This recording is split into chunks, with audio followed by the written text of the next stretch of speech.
റോമാലേഖനം 1-ാം അധ്യായത്തിന്റെ 21. റോമാലേഖനം 1-ാം അധ്യായത്തിന്റെ 21.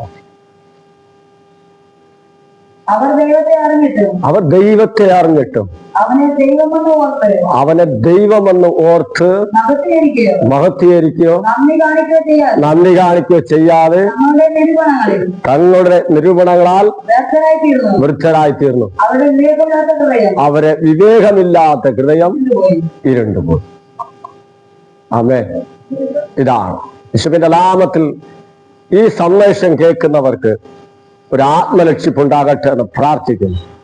സത്യമറിയും ഒരു വ്യക്തിക്ക് സത്യമാണ് അവനെ സ്വന്തം. സത്യത്തിന്റെ അർത്ഥം നിജമാണ്.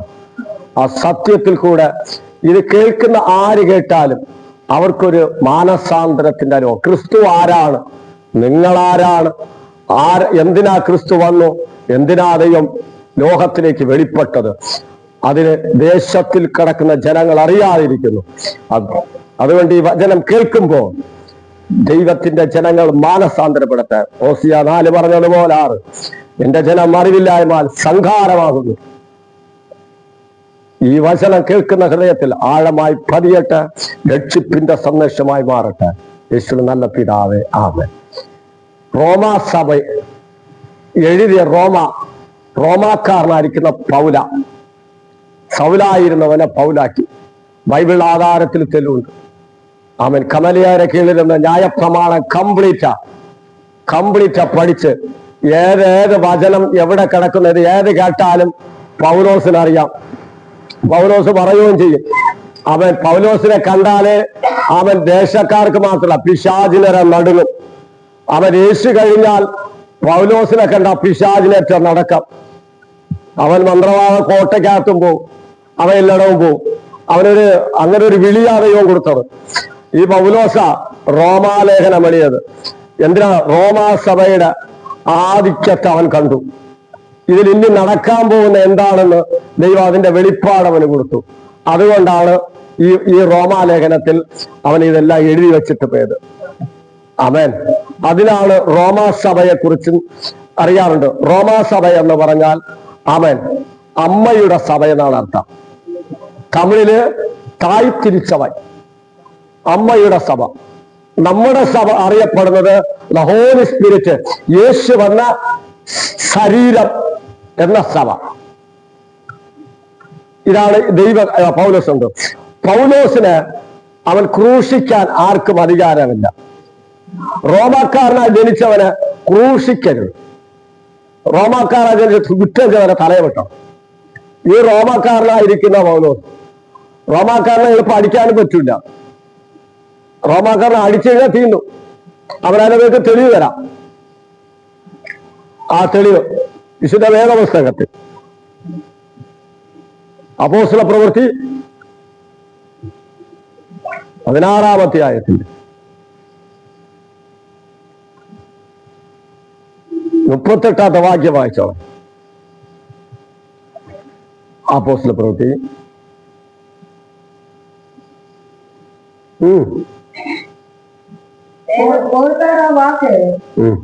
അധികാരികളോട് ബോധിപ്പിച്ചാൽ അവർ റോമാ പൗരന്മാരെന്ന് കേട്ട് അവർ ഭയപ്പെട്ടു എന്ന് അവരോട് നല്ല വാക്ക് പറഞ്ഞു അവരെ പുറത്തു കൊണ്ടുവന്ന് പട്ടണം വിട്ട് പോകണമെന്ന് അറിയിച്ചു. കണ്ടോ? ഫിലിപ്പി പട്ടണത്തില് പൗലോസും ശീലാസും ഇരിക്കുന്ന കാലം ഒരു പ്രവാചകനും ഒരു അപ്പോസ്തലനും അവിടെ നെടുനട ഉറപ്പിച്ചു. അവർ രണ്ടുപേരാ. അപ്പോഴാണ് അവരെ അടിക്കാൻ ആർഡർ ഇട്ടു. ഇവര് പറയാ, റോമാക്കാരനെ നിങ്ങൾ എന്ത് ചെയ്തയക്കുന്നു? അവര് ഭയപ്പെട്ടു.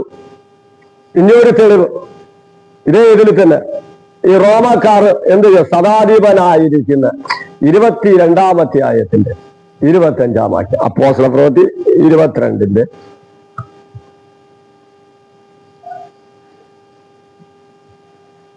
വായിച്ചട്ടെ എളുപ്പം. ഇവനെ പിടിച്ച് വാറുകൊണ്ട് കെട്ടാൻ സദാധിപൻ ഉത്തരവിട്ടു. ഇവനെ വാറുകൊണ്ട് കെട്ടുമ്പോ പറയാ, റോമാ പൗരന് അവൻ വിസാരിക്കാതെയോ നിങ്ങൾ കെട്ടാൻ വരുന്നതെന്ന്. അവര് ഭയപ്പെട്ടുപോയി. അറിയ എന്റെ മേലസ്വരോട് പറഞ്ഞു, നീ റോമ പൗരൻ തന്നെ. അതെ, അവൻ പറയുന്നു റോമ പൗരൻ. അവൻ പറയുന്നു, ശതാധിപൻ പറയുന്നു, ഞാൻ വലിയ സ്വത്ത് കൊടുത്താണ് ഞാൻ വീണ്ടെടുത്തത്. അപ്പൊ അവൻ പറയാ, ഞാൻ അതിന് പ്രകാരം ജനിച്ചവനാ. അവൻ കൈസറിലേക്ക് നാട് കടത്തി. ഇസ്രയേലിൽ നിന്ന് ന്യായവിസ്തരി കോടതിയിൽ നിന്ന് കൈസറിലേക്ക്. കൈസർ അവന്റെ മുമ്പിൽ, കൈസർ എന്ന് പറഞ്ഞ ഇറ്റാലി പട്ടണമാണ്, റോമ സാമ്രാജ്യം. അപ്പോ കൈസറിന് ഇടുന്നത് ആർക്കിടും?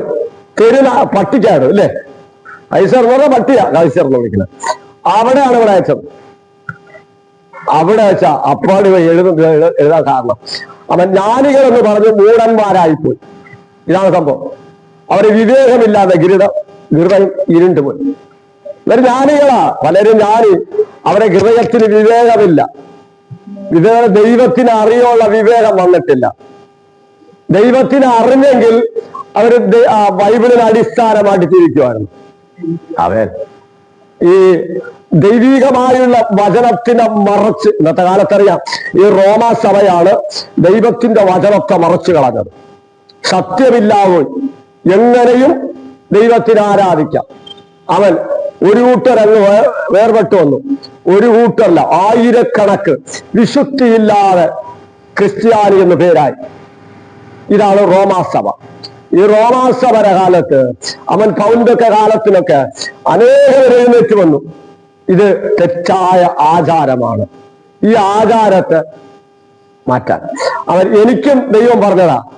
ഒരു ദിവസം ഇങ്ങനെ തൂക്കി പൊക്കി എടുത്തോണ്ട് പോയിട്ട് വലിയ ശബ്ദമുള്ളു, പെരുവെള്ളത്തിന് ഇരച്ചുള്ള ശബ്ദം, ഒരു മിന്നല്, ഒരു ശബ്ദത്തിൽ പറയുക, കത്തോലിക്ക വിശ്വാസികളെല്ലാം നരകത്തിൽ പോകുന്നു.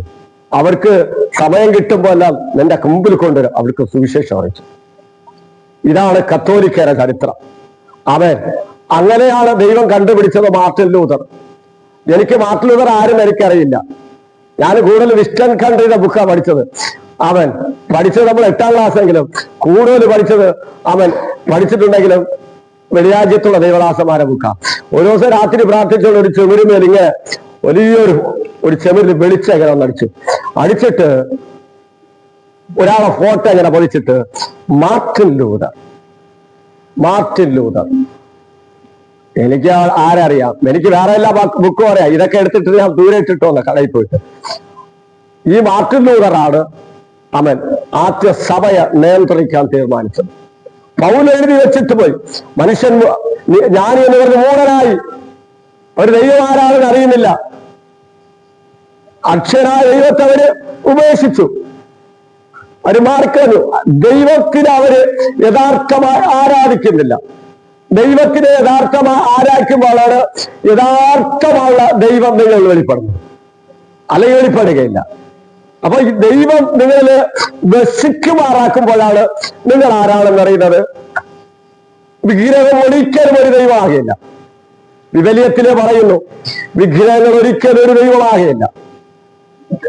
അവൻ ജീവനുള്ള ദൈവമാണ് ദൈവം. അവർ പറയുന്നു വിവേകമില്ലാത്ത, വിവേകം എന്ന് പറഞ്ഞ് അറിയാമല്ലോ, ബുദ്ധി നല്ല തെളിവാ അവിവേകത്തോട് നടക്കുന്നത്. വിവേകമില്ലാത്ത ഹൃദയം ഇരുണ്ടുപോയി.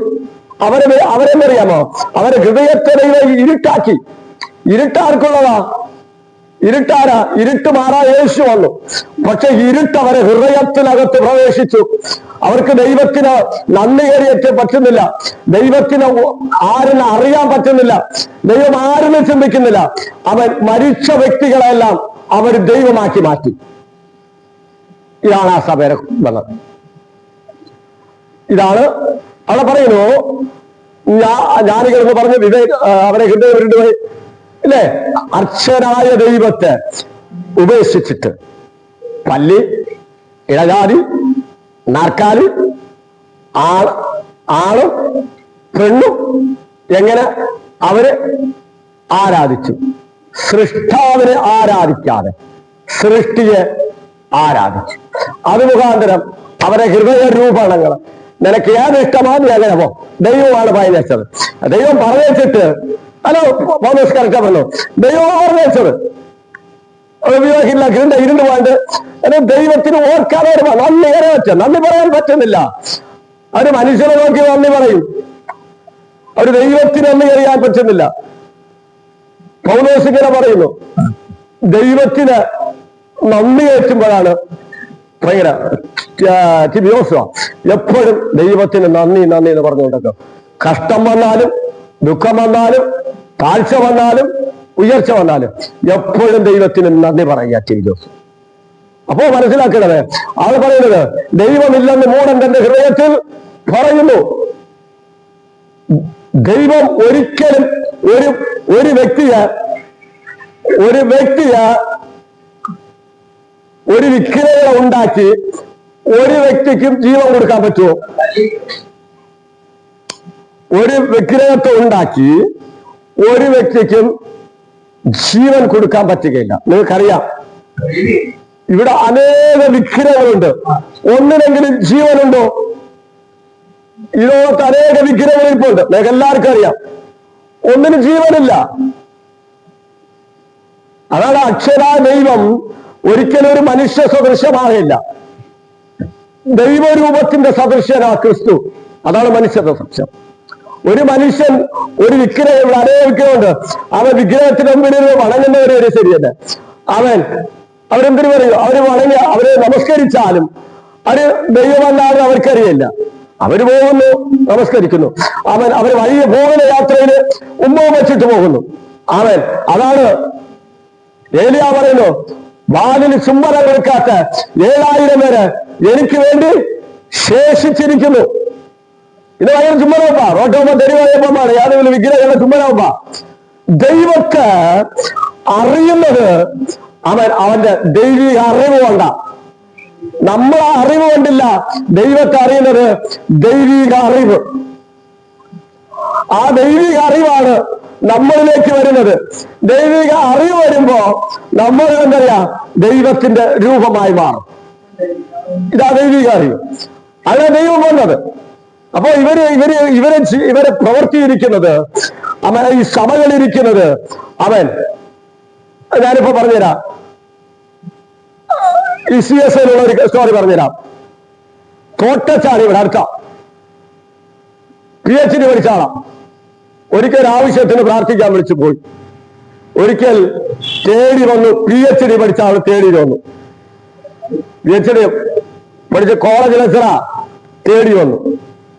അതിന് വെച്ച്, നിങ്ങൾ പറഞ്ഞത് എനിക്ക് മനസ്സിൽ ഒരുപാട് കൊണ്ടല്ലോ വചനങ്ങള്, ഇതെന്താണ്? ഞാൻ പറഞ്ഞു, CS ഫസ്റ്റ് പാദം എന്നൊക്കെ പറഞ്ഞിരുന്നു.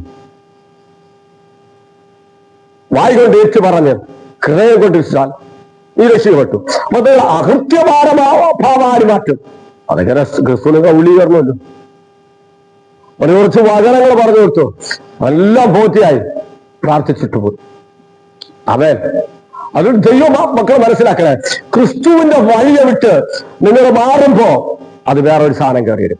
എനിക്കറിയാം, കത്തോലിക്കർക്ക് പ്രാർത്ഥിക്കാൻ, ഈയിടയ്ക്ക് പ്രാർത്ഥിക്കാൻ പ്രാർത്ഥന തല കുത്തി മറിയ കത്തോലിക്ക സ്പിരിറ്റുകാരികളെ വെളിച്ചപ്പാടന്റെ ആവി കയറി വന്ന് അവളത് പട്ടം കറങ്ങ, തലയെ കൈവച്ചു. ഈ തലക്കകത്തെല്ലാം പെരുപ്പ് കൊണ്ടുവരാൻ ഈ ആവി വന്ന എന്ന് പറഞ്ഞ് ഇവരിപ്പോ ഈ നമസ്കരിക്കുന്നതെല്ലാം ഒരു സൂര്യത്തിന്റെ മുമ്പിൽ ഒരു വേദാണ് ഒരു സാധനം. ഇത് നമസ്കരിക്കുന്നത് തലയിൽ കയറി വരാം, ഒരു വൃത്തിയെ തൊടുകയാ. ബാംഗ്ലൂർ പട്ടണം തലയിൽ കഴിച്ച് വിളിക്കുക, നിലവിളി, തലയോട്ട് പെരുപ്പും വേദനയും ആ കലം. അപ്പോ ദൈവേശു അല്ലാതെ നമ്മൾ അങ്ങോട്ടോ ഇങ്ങോട്ട് മാറിയ ദൈവം പ്രസ്ഥാനിക്കില്ല. ദൈവം ജാതിക സഭയായിട്ട് വന്നല്ല, ദൈവം നിങ്ങളെ ഉള്ളിൽ ധരിക്കാൻ വന്നതാ. അവർക്ക് നന്ദി പറയാൻ പറ്റുന്നില്ല, അവർക്ക് ദൈവത്തെ ഓർക്കാൻ പറ്റുന്നില്ല. അവർ ഓർക്കുന്നതെല്ലാം വേറെ രീതി, ചടങ്ങാചാരങ്ങളും സഭയിനകത്ത് വന്ന് കയറി. നിങ്ങൾക്കറിയാം, പല ചടങ്ങുകളുണ്ട്. ഞാൻ കഴിഞ്ഞ ദിവസം പ്രസംഗിച്ചില്ലേ, പല ചടങ്ങുകളും. ഈ ചടങ്ങെല്ലാം അതിനകത്ത് കയറി. ദൈവസഭയിനകത്തും ചടങ്ങാചാരം എന്നുണ്ട്, മാറ്റുവാൻ പറ്റുന്നില്ല. സത്യം പറയുന്ന സത്യം നിങ്ങൾ സത്യം സ്വന്തമാക്കും. ദൈവസഭ ചടങ്ങുള്ളതല്ല. ക്രിസ്തു ഉള്ളിൽ വന്ന സകലം പുതിയതായി. ക്രിസ്തു വരാത്ത ആളുകൾ പുതിയതാക്കാൻ പറ്റാത്തത്. ക്രിസ്തു നിങ്ങൾ വന്ന ശരീരം ഭാവനിമിത്തം മരിച്ചാലും പൗലോസ് റോമർ 8 ആത്മാവ് നിമിത്തം ജീവനാകുന്നു. ആണ് ക്രിസ്തു നിങ്ങൾ വരാൻ പറയുന്നത്. അപ്പോ പൗലോസ് പറയുന്ന പദം ഓരോന്നോരോന്നായി ആ സഭകൾക്ക് തെളിച്ചത്തിലേക്ക് വിടുന്നില്ല. പൗലോസ് നിസ്സാരണപ്പെട്ട ആളില്ല. പൗലോസ് ആത്മീയനാണ്. പൗലോസിന്റെ മുമ്പ് എല്ലാരും നടക്കും. അതിനോട് നിൽക്കാൻ പറ്റില്ല. അത്രയ്ക്ക് ദൈവിക തേജസ്സുള്ളവനാണ് പൗലോസ്. അവൻ ധീരതയോട് അവൻ എതിർക്കുക, ധീരതയോട് പറയുക സഭകളെ കുടമുകൾ ശരിയില്ല. അവൻ ധീരതയോട് പറയുക, പ്രവർത്തിക്കുക. അതാ പൗലോസിന്റെ ചരിത്രം. അവൻ ക്രിസ്തുവിനെ തെളിവിക്കുന്നു. ദൈവം അവന് കൊടുത്ത ഒരു പ്രത്യേകത എന്ന് പറഞ്ഞാൽ ക്രിസ്തു ആരാണെന്ന് തെളിവിക്കുന്നത്. നമ്മളെ ദൈവമക്കളുണ്ടല്ലോ, നമ്മളും ക്രിസ്തു ആരാണെന്ന് തെളിവിക്കണം. എങ്കിലേ നമ്മൾ ആരാണെന്ന് അറിയാൻ പറ്റും. നിങ്ങൾക്ക് വേദപുസ്തകത്തിനകത്ത് അനേകം നിങ്ങൾ വായിച്ചു നോക്കി. ഈ സഭകളെ കുറിച്ച് കറക്റ്റായി എഴുതിയിരിക്കും. അപ്പോസ്തലപ്രവൃത്തി 17-ാം അധ്യായത്തിൽ അതിനകത്ത് ഒന്ന് വായിച്ചേക്കാണ്. അവിടെ ഉണ്ട്. കുറിച്ച് വെച്ചോട് കുറിച്ച് വെച്ചോട് വായിച്ചോ. അവിടെ പൗലോസിന്റെ പ്രവൃത്തി വായിച്ചോ. ആ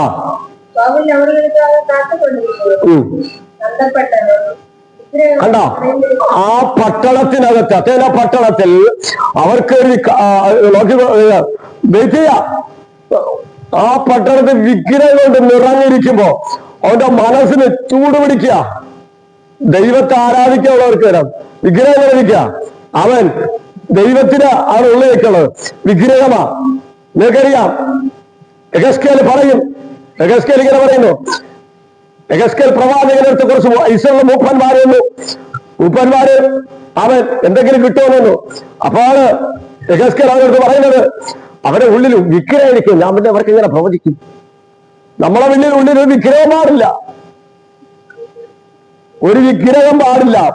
പട്ടാൽ അത് ഒരു വിഗ്രഹ ആരാധന മാറി. ദൈവത്തിന് ഏറ്റവും വേദപുസ്തകത്തില് ഇഷ്ടമില്ലാത്തത് വിഗ്രഹ ആരാധന. നിങ്ങൾ എബക്കറ്റ്നേസറിന്റെ കാലത്തറിയാം, ഒരു വലിയ ബിംബത്തെ ഉണ്ടാക്കി കുഴല് വീണ മത്തളം അടിച്ചു നോക്കി നല്ല ചെയ്തു. അവൻ എല്ലാവരും എഴുത അവൻ ഉണ്ടാക്കിയ ബിംബത്തെ നമസ്കരിക്കാൻ പറഞ്ഞു. 3 പേര് നമസ്കരിച്ചില്ല. കണ്ടോണ്ടുന്നത് മറ്റാമാരെല്ലാം കണ്ടോടുന്നു. ബാബുൽ വാസികളെല്ലാം കണ്ടോടുന്നു. ഈറാക്കുള്ള ആ വാസികളെല്ലാം കണ്ടോണ്ടിരുന്നു. അവരെ ഇന്നവര് നമസ്കരിച്ചില്ല. അവരെ ജീവനുള്ള ദൈവത്തെ വിട്ട് മറ്റാരെ നമസ്കരിക്കുകയില്ല. അവൻ യഹൂദനൊരു പ്രവൃത്തിയുണ്ട്, ഒരു മനുഷ്യന്റെ മുമ്പിൽ കൈവക്കുകയില്ല. അത് യഹൂദന്റെ ഒരു പ്രവൃത്തിയാ. അവൻ നമ്മളാൾക്കാരെങ്കിൽ രക്ഷിക്കപ്പെട്ടവർക്ക് ഒരു മോട്ടോർ ഒരു ഭാഷ കല്യാണം വിളിച്ചു പോകണമെന്ന് പറഞ്ഞാൽ അതിശയാമ. ഒരു ജാതീയ കടയിൽ കല്യാണം വിളിച്ചു പോയത് ഇങ്ങനെയാ. ഞാൻ ആ കടയുണ്ടായിരുന്നു, ഞാൻ അടുത്ത വാസിയാണ്, പക്ഷെ ഞങ്ങളെ വിളിച്ചില്ല. അത് കുഴപ്പമില്ല. അപ്പോ അവൻ ആരെന്നറിയോ, നീ യഹൂദൻ ആരാണ്? ദൈവത്തിന്റെ മുമ്പല്ലാതെ നീ മറ്റൊരിടത്ത് നമസ്കരിക്കരുത്.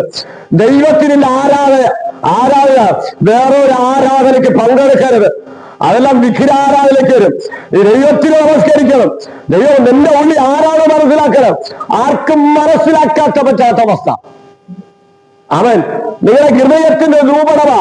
അവൻ നമ്മള് നടക്കുമ്പോഴല്ലോ അവിടെ കല്യാണം വെച്ചോണ്ട് വരിക, ഹൃദയത്തിന്റെ രൂപണമാ അവിടെ അവൻ വെളിപ്പെടുത്തത്. അദ്ദേഹം കടയിൽ വിട്ടുകൊണ്ടിരുന്നു. കുറച്ചോളം കഴിച്ചു. അപ്പൊ മനസ്സിലാവും, നമ്മുടെ രൂപണം ദൈവത്തിന്റെ രൂപണമായിരിക്കണം. നമ്മുടെ രൂപണം യേശുവിന്റെ രൂപണമായിരിക്കണം. ഇത് വിട്ടു മാറുമ്പോൾ ദൈവികമായ ആത്മീയതോളം വിട്ടു മാറുന്നു. ആത്മീയത്തിൽ നടക്കാൻ പറ്റില്ല. നിങ്ങൾ രൂപണങ്ങളാ.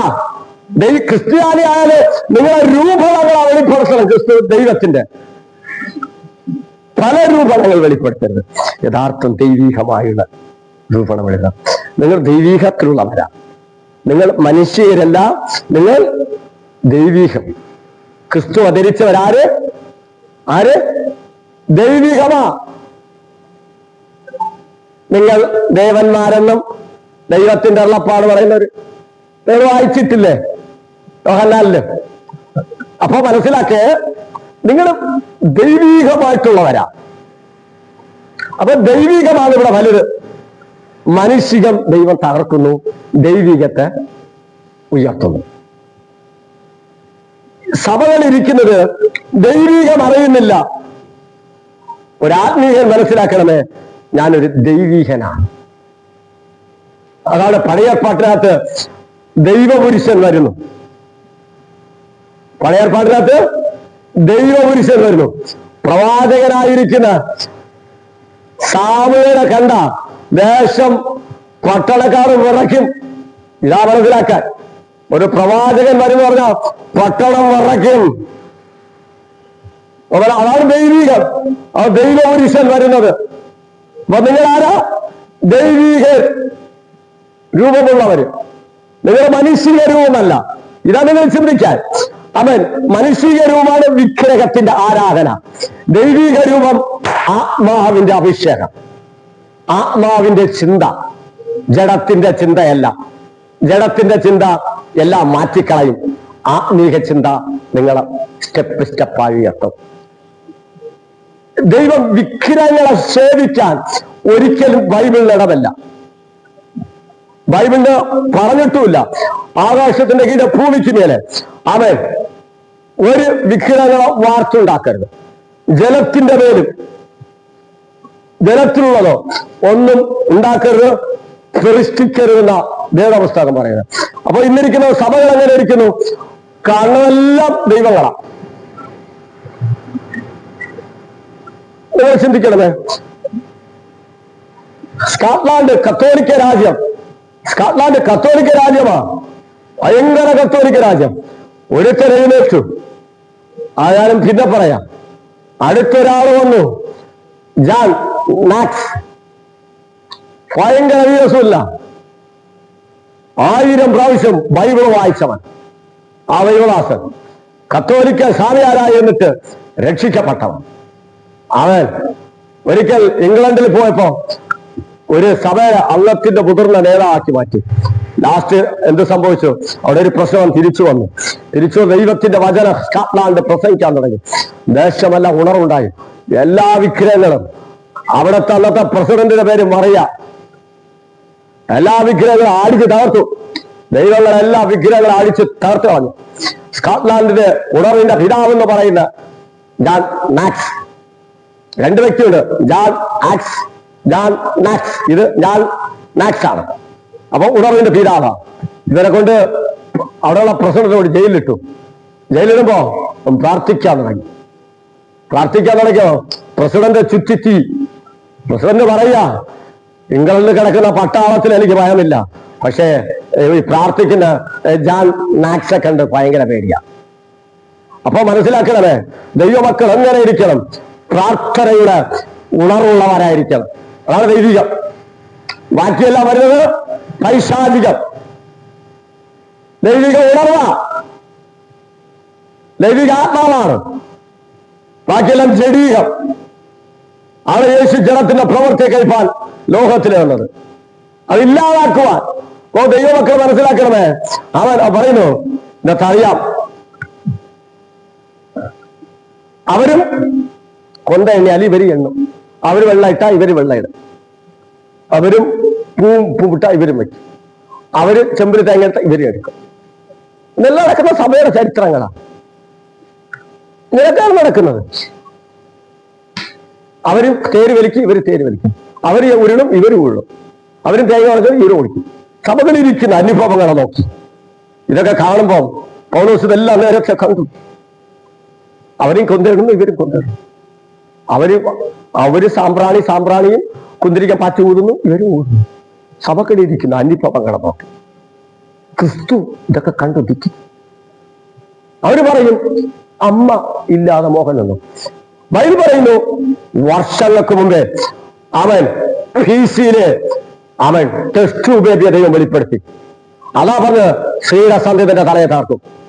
ടെസ്റ്റ് ബേബിനൊക്കെ അറിയാമല്ലോ, വാടക അമ്മ. അപ്പനാരും അറിയില്ല.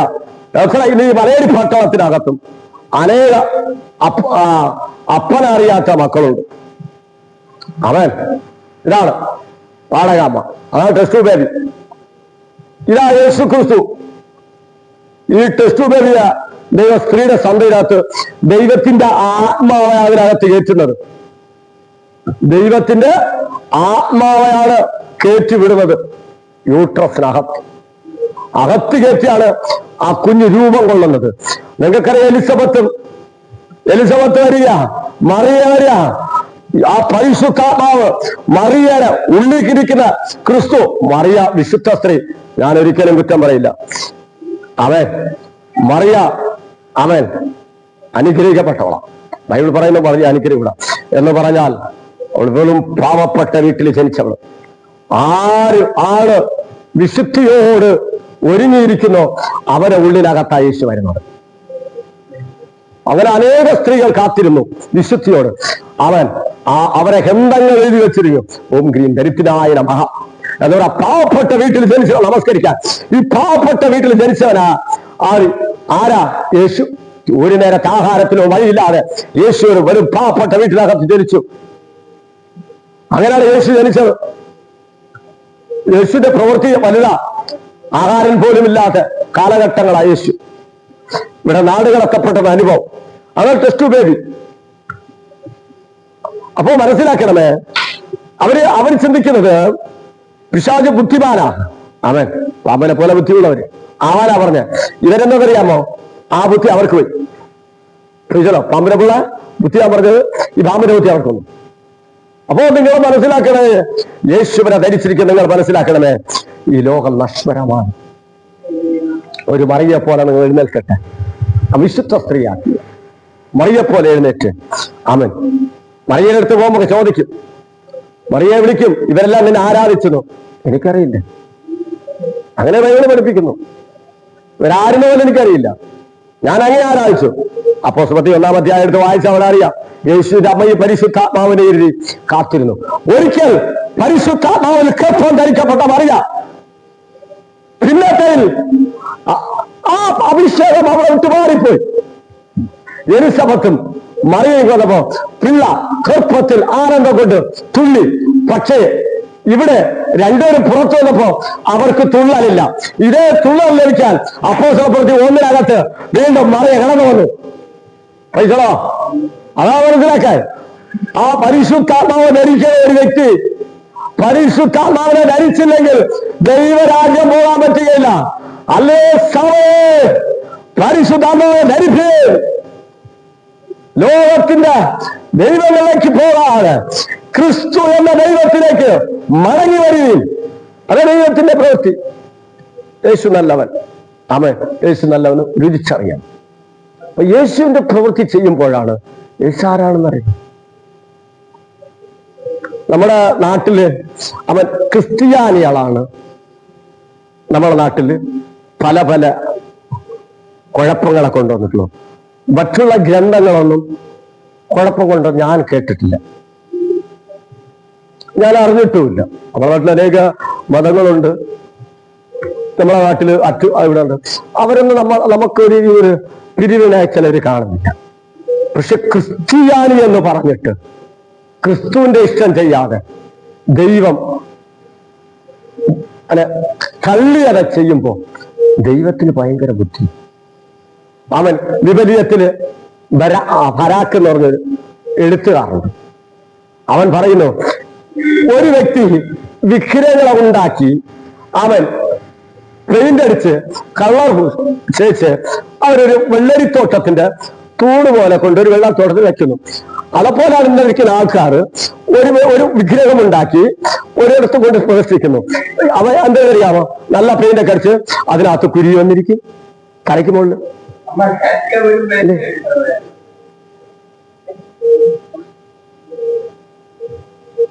തലയ്ക്ക് വെള്ളം വന്നിരിക്കും, കുരി വന്നിരിക്കും, അതെല്ലാം അതിനകത്ത് എഴുതിയിരിക്കും, വിപരീതത്തിനകത്ത്. അപ്പോ മനസ്സിലാക്കണേ, ഇതിനെത്തെല്ലാം ഇരിക്കാം. അപ്പൊ ബ്രെയിനിനകത്ത് ഇരിക്കുന്നു. നമ്മളെ യേശുവിനെ അവന് മനസ്സിലാക്കണമേ. ഒരു കുരി തലക്കിരിക്കും, ഒരു തുമ്പി വന്നിരിക്കുന്നു, ഒരു പുഴു വന്നിരിക്കും. നിങ്ങൾക്കറിയാം, നിറയെ കണ്ണാടിക്കൂട്ടിനകത്തിരിപ്പുണ്ട്. ഒരാളെ മാത്രം അവരുണ്ടാക്കി വെയിൽ കൊള്ളാൻ എപ്പോഴും വിട്ടിരിക്കും. മനസ്സിലത് മാത്രം കാലല്ലേ പറഞ്ഞിട്ട് അല്ലേ? കണ്ടിട്ടുള്ള കാര്യം നമുക്കെല്ലാം കാറ്റ് കാണാതിരിക്കും. അത് പോയിട്ട് എന്ത് ചെയ്യാൻ? ഇടിവെട്ടിക്കുന്ന ദൈവത്തിന് ഇടിവെട്ടാതിരിക്കും, ഇടി താങ്ങി നിൽക്കും. ഇപ്പൊ മനസ്സിലാക്കണമേ, നല്ലൊരു വ്യക്തിയാ മാർട്ടിൻ ലൂതർ. കത്തോലിക്ക പട്ടം പഠിക്കാൻ പോയ ഒരു വ്യക്തി.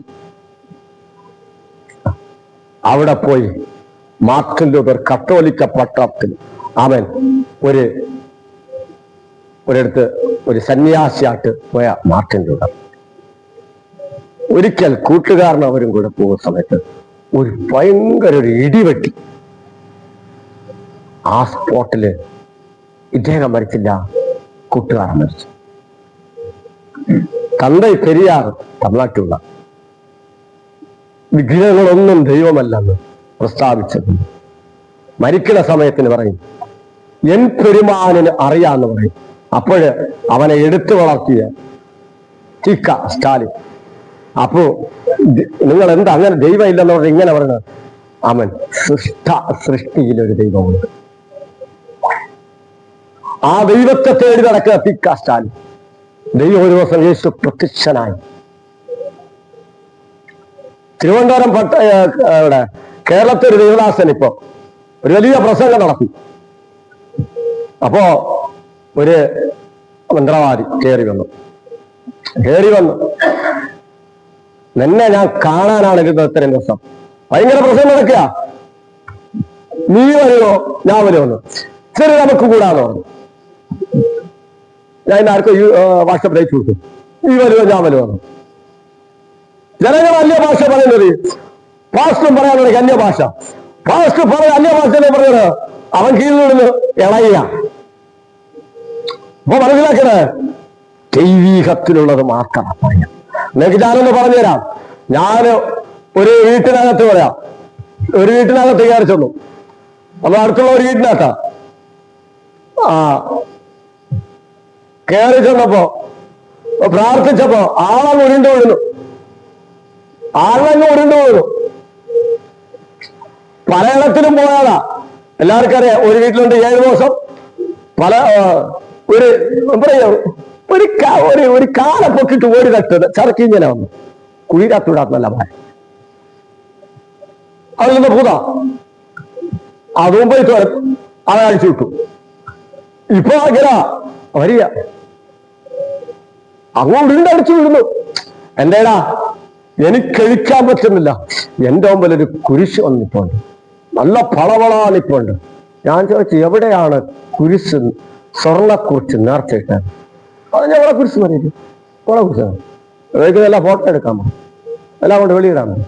കുറച്ച് വെള്ളം തരാം, യേശുവിന്റെ നാമത്ത് ഓടിയൻ ധാരി കഴിഞ്ഞു പോന്ന് പറഞ്ഞു. ഇപ്പൊ ഞാൻ നല്ലതായി. എന്തിനാ വെറുതെ പോണം?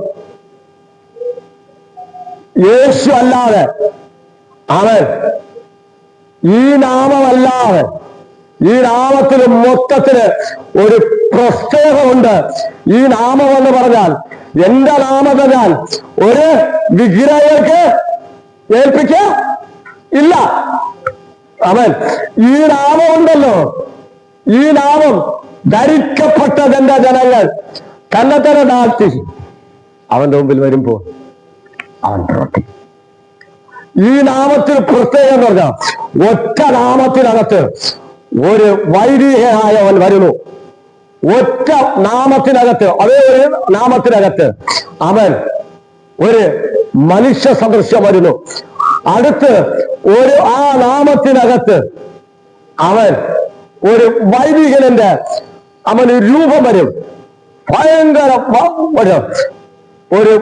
ഒരാൾ വരും. നിഴല് പോലെ പരിശുദ്ധാത്മാവ് ധരിച്ചവർക്കറിയാം. അവൻ ആത്മീയത്തിൽ നിൽക്കുന്നറിയാം. അവരെ കയ്യിലോട് കൂട്ടിക്കൊണ്ട് നടക്കും. അതാണ് ഹെൽപ്പർ. അവൻ അതാണ് പരിശുദ്ധാത്മാവ്. പരിശുദ്ധാത്മാവ് പ്രാപിച്ചവര് ഇന്ന് പകൽ രാത്രി മനസ്സിലാക്കിയത്, നിങ്ങൾ ഒരു ആത്മാവുണ്ടല്ലോ, എപ്പോഴും ഗൾഫായിരിക്കുന്ന പരിശുദ്ധാത്മാവ് നിങ്ങളെ കൂടെ കൊണ്ട് നടത്തും. ഒരു നാമത്തിൽ വെളിപ്പെടുന്ന ദൈവിക മൂന്നുക പ്രവൃത്തി അതാ ദൈവം നോക്കുന്നത്. എല്ലാ നാമത്തിലും ആകാശത്തിന് കീഴ് ഭൂമിക്ക് മേലെ യേശുവിന്റെ നാമമില്ലാതെ വേറൊരു നാമമില്ല. ഒരു വിഗ്രഹത്തിന് ഈ നാമം പോവില്ല, ഈ ഒരു മനുഷ്യന് ഈ നാമമില്ല. പക്ഷെ ദൈവം ധരിച്ചവരിലേക്ക് ഈ നാമം വെളിപ്പെടും. ആ നാമത്തിലാണ് നമ്മളെല്ലാം ഇവിടെ ഇരിക്കുന്നത്. ആ നാമമാണ് യേശുവിന്റെ നാമം. അതാ യേശു ഇങ്ങനെ പറഞ്ഞു. അത് യേശു ഇങ്ങനെ പറഞ്ഞു, ഞാനും പിതാവും വന്ന് നിങ്ങളിലേക്ക് വാസം യോഹന്നാൻ 15 ചെയ്യും. ഇതാണ് ദൈവികം.